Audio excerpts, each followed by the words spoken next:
हम आपको ये बताएंगे कि क्या भारत सरकार पश्चिम बंगाल में ममता बनर्जी की सरकार को बर्खास्त करके वहां राष्ट्रपति शासन लगा सकती है।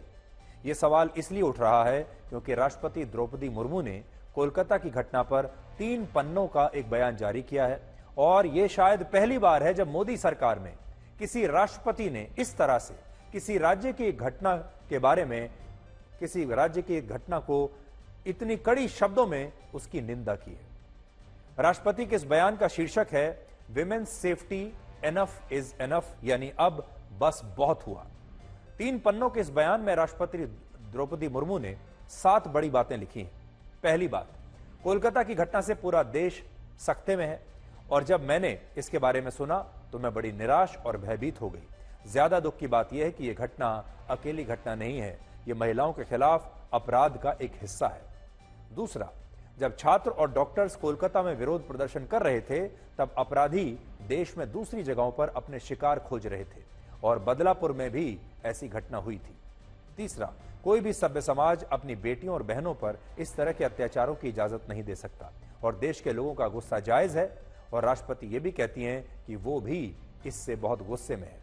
चौथा, समाज को खुद के अंदर झांकना होगा और मुश्किल सवाल पूछने होंगे कि हमसे गलती कहां हुई और इन गलतियों को दूर करने के लिए हम क्या कर सकते हैं।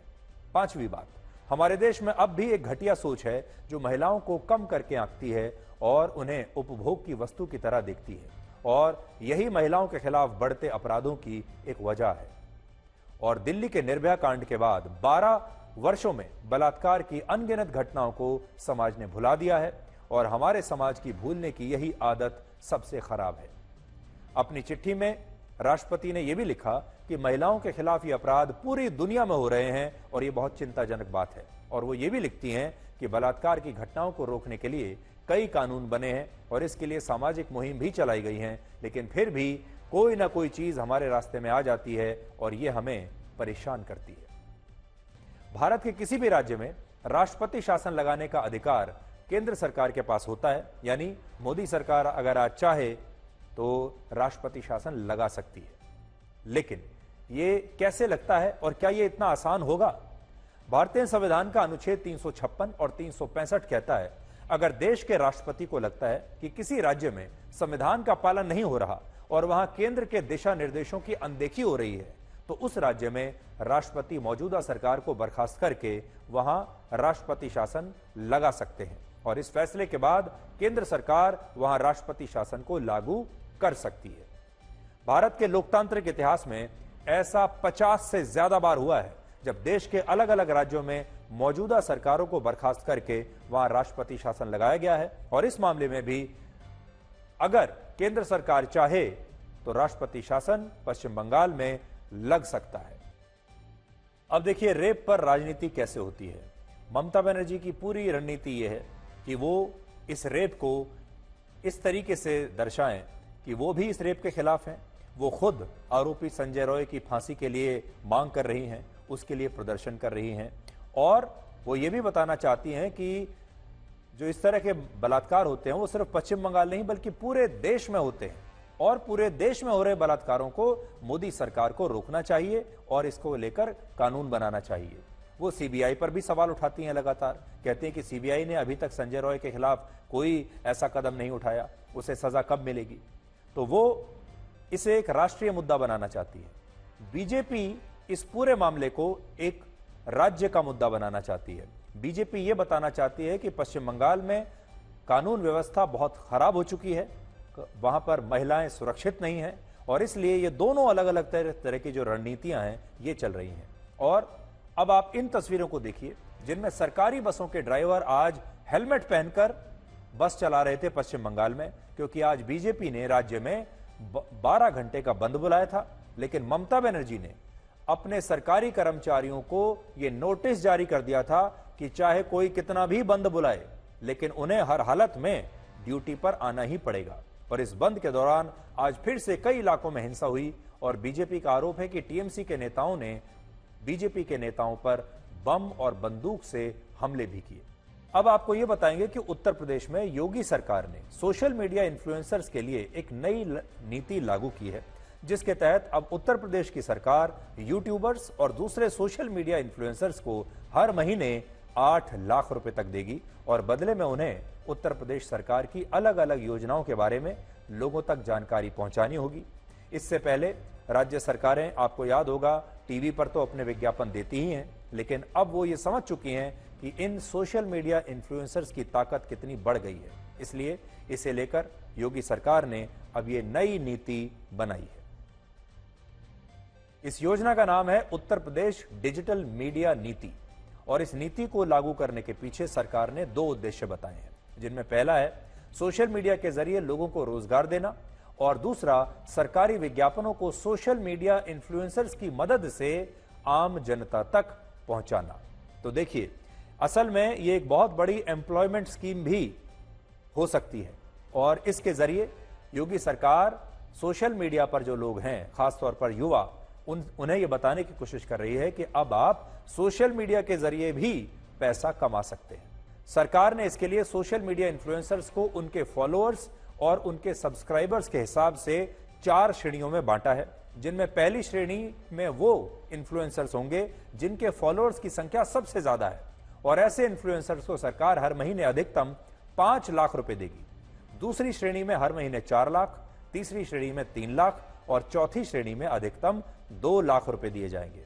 जबकि YouTube पर वीडियोस, शॉर्ट वीडियोस और पॉडकास्ट बनाने वाले इन्फ्लुएंसर्स और कंटेंट क्रिएटर्स को इससे भी ज्यादा पैसा मिलेगा।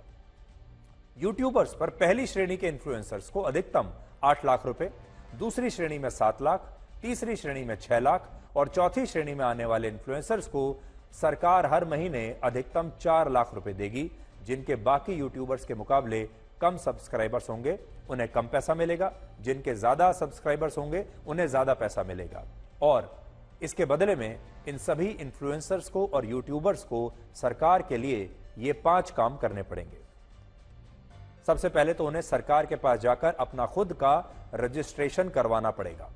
दूसरा, इसके बाद उन्हें अपने वीडियोस और सोशल मीडिया पोस्ट में यह बताना होगा कि यूपी सरकार की किस योजना के क्या लाभ हैं, उनसे क्या बदलाव आया है और कैसे योगी सरकार अपनी योजनाओं से उत्तर प्रदेश का कायाकल्प कर रही है। तीसरा, सरकार इन इन्फ्लुएंसर से एक कॉन्ट्रैक्ट करके हर महीने एक निर्धारित संख्या में वीडियोस और रील्स बनाने का कॉन्ट्रैक्ट कर सकती है और ये सारे वही वीडियोस होंगे जिनमें सरकारी योजनाओं और सरकार की उपलब्धियों के बारे में बताया जाएगा।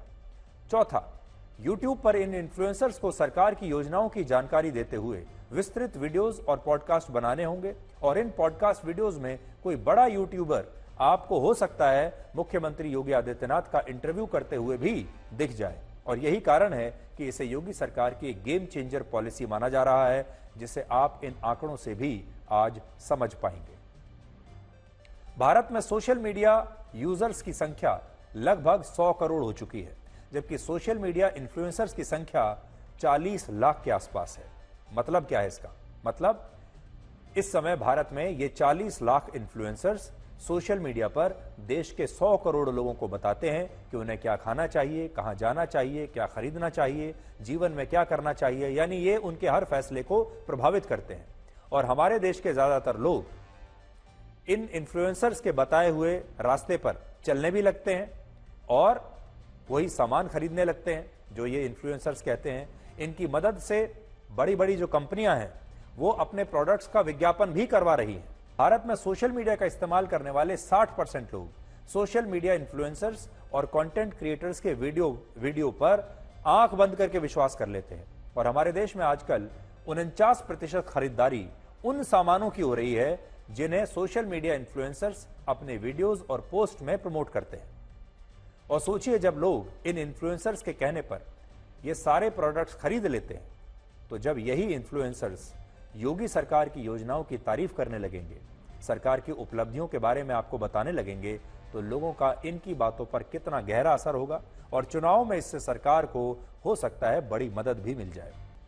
और इसी प्रस्तावित नीति में एक प्रावधान यह भी है कि अगर किसी सोशल मीडिया प्लेटफॉर्म पर आपत्तिजनक, अभद्र, अश्लील और राष्ट्र विरोधी कंटेंट पोस्ट किया जाता है तो ऐसे मामले में सरकार उस सोशल मीडिया प्लेटफॉर्म या इन्फ्लुएंसर्स के खिलाफ कड़ी कार्रवाई करेगी। दिल्ली के पास एक शहर है गुरुग्राम में 2 वर्षों के बाद पहली बार हवा की गुणवत्ता सबसे अच्छी रही है और एयर क्वालिटी इंडेक्स 35 के आसपास दर्ज हुआ है। यानी 2 साल के बाद पहली बार एक ऐसा दिन आया है जब गुरुग्राम में रहने वाले लोगों ने साफ हवा में सांस ली है। 2 साल में एक दिन ऐसा आया है। गुरुग्राम भारत की साइबर सिटी माना जाता है, जहां औसतन हर व्यक्ति सालाना 2.5 लाख रुपए का टैक्स सरकारों को देता है। इसके बावजूद वहां लोगों को साफ हवा में सांस लेने के लिए 2 साल में एक दिन मिलता है। और गुरुग्राम के लोग आज खुश हो रहे हैं। वो शायद आज जश्न मना रहे होंगे कि उन्हें कम से कम 2 साल में एक दिन तो ऐसा मिला जब उन्होंने साफ हवा में सांस ली है। और यही इस देश की कड़वी सच्चाई है। हमें झारखंड, बिहार, राजस्थान, मध्य प्रदेश, पश्चिम बंगाल, उत्तर प्रदेश और देश की राजधानी दिल्ली से बहुत सारे दर्शकों ने चिट्ठी लिखकर कहा कि वो ई रिक्शा के इस माफिया से परेशान हैं, जो उनसे उनके हिस्से की सड़कों को छीन रहा है और उन गरीबों का भी शोषण कर रहा है जो किराए पर इन ई रिक्शाज को चलाते हैं। और हम भी आपसे यही कहना चाहते हैं कि हमारी ये मुहिम गरीब ई रिक्शा चालकों के खिलाफ नहीं है। यह स्पष्ट करना आवश्यक है। गरीब ई रिक्शा चालकों के खिलाफ हमारी मुहिम नहीं है, बल्कि यह मुहिम अवैध ई रिक्शा माफिया के खिलाफ है, जो इन गरीबों का खून चूस रहा है और जो अपने मुनाफे के लिए आपके हिस्से की सड़कों को भी निगल रहा है। जैसे दिल्ली सरकार ने जब ई रिक्शा को लेकर कानून बनाए तो इनमें प्रावधान रखा कि दिल्ली में एक आदमी एक से ज्यादा ई रिक्शा नहीं खरीद पाएगा और दिल्ली में ई रिक्शा चलाने वाले लोगों को एक अलग से ड्राइविंग लाइसेंस बनवाना पड़ेगा, जो बाकी वाहनों के ड्राइविंग लाइसेंस से अलग होगा। इसके अलावा दिल्ली में यह नियम भी है कि यहां जब कोई नया ई रिक्शा खरीदा जाता है तो उसका फिटनेस सर्टिफिकेट 2 साल तक ही मान्य होगा और इसके बाद सभी चालकों को अपने ई रिक्शा का हर साल फिटनेस टेस्ट कराना पड़ेगा।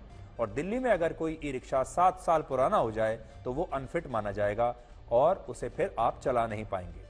लेकिन जब ई रिक्शा को लेकर यही नीति उत्तर प्रदेश में बनी तो वहां इस नियम को निष्क्रिय कर दिया गया और एक व्यक्ति एक से ज्यादा ई रिक्शा नहीं खरीद सकता और उत्तर प्रदेश में ई रिक्शा चालकों के लिए अलग से ड्राइविंग लाइसेंस की आवश्यकता को भी लागू नहीं किया गया।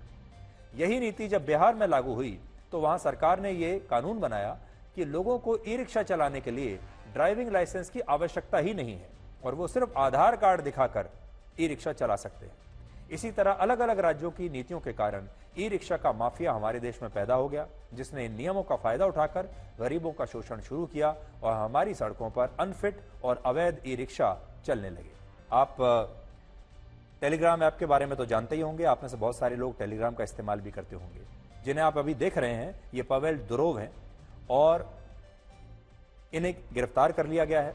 ये उस कंपनी के संस्थापक हैं और सीईओ हैं। ऐसा कहा जा रहा है कि दुरोव खुद फ्रांस नहीं आए थे, बल्कि उन्हें किसी हनी ट्रैप में फंसाकर फ्रांस लाया गया था। पवेल दुरोव के खिलाफ फ्रांस में चाइल्ड ट्रैफिकिंग, ड्रग ट्रैफिकिंग और पोर्नोग्राफी और संगठित अपराध को बढ़ावा देने के 12 मामले दर्ज थे, जिसकी वजह से उन्हें पहले से ही यह जानकारी थी और उन्हें यह बात अच्छी तरह से पता थी कि अगर वो फ्रांस गए तो उन्हें वहां जाते ही गिरफ्तार कर लिया जाएगा। अब बड़ी बात यह है कि वो गए क्यों फ्रांस, जब उनके खिलाफ 12 मामले चल रहे हैं। इसके बावजूद वो वहां गए और असल में उन्हें हनी ट्रैप में फंसाकर फ्रांस लाया गया था। दुरोव जब पेरिस पहुंचे तब उनके साथ एक 24 साल की लड़की भी थी, जो उनकी गिरफ्तारी के बाद अचानक से गायब हो गई और ये लड़की अजरबैजान से पेरिस तक उनके प्राइवेट जेट में उनके साथ थी। और इस लड़की का नाम है यूलिया और ये लड़की पवेल दुरोव की तरह ही रशिया की रहने वाली है और एक क्रिप्टो ट्रेनर है और ये फिलहाल दुबई में रहती है। 4 महीने पहले ही ये पवेल दुरोव के संपर्क में आई और इस लड़की को कई जगह टेलीग्राम के सीईओ के साथ देखा गया है। लेकिन फ्रांस में जब पवेल दुरोव की गिरफ्तारी हुई तब से ये लड़की गायब है और इसी के आधार पर कहा जा रहा है कि ये लड़की एक हनी ट्रैप का हिस्सा है, जो दुरोव को फंसाकर फ्रांस लाई और उन्हें गिरफ्तार करवाकर वहां से गायब हो गई।